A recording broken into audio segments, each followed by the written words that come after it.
When my grandpa retired from the Navy, he didn't want much.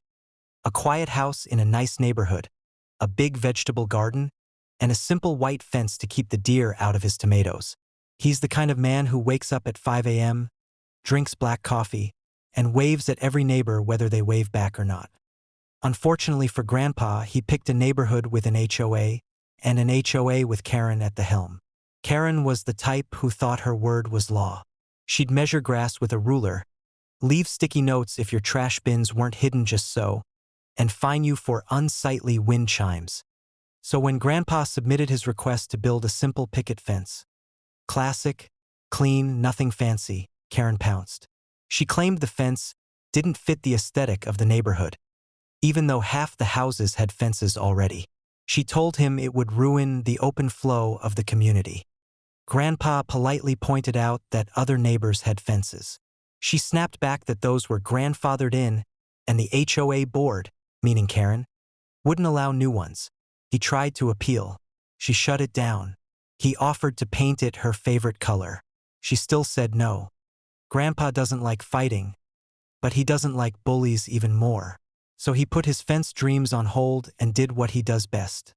Listened. He found out Karen's college-age son worked at the local fence company, the only one the HOA approved for community projects.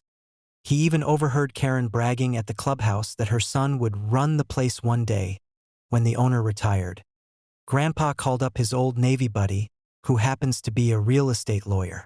They did a little digging and found out the fence company's owner was, in fact, retiring soon, and quietly looking to sell to someone who'd keep the name and the employees. Well, most of them.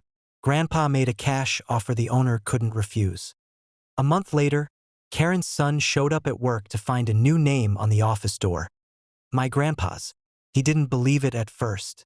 Then Grandpa called him in for a chat. He kept it short and sweet. Son, I don't think this is the right place for you anymore. You're fired. Best of luck. Word spread fast. Karen stormed down Grandpa's driveway the next morning, waving a copy of the HOA guidelines and screeching about abuse of power. Grandpa just smiled, leaned on his rake and said, "Karen, the company's mine now. Your rules don't apply to who I hire or fire." She sputtered about the fence again.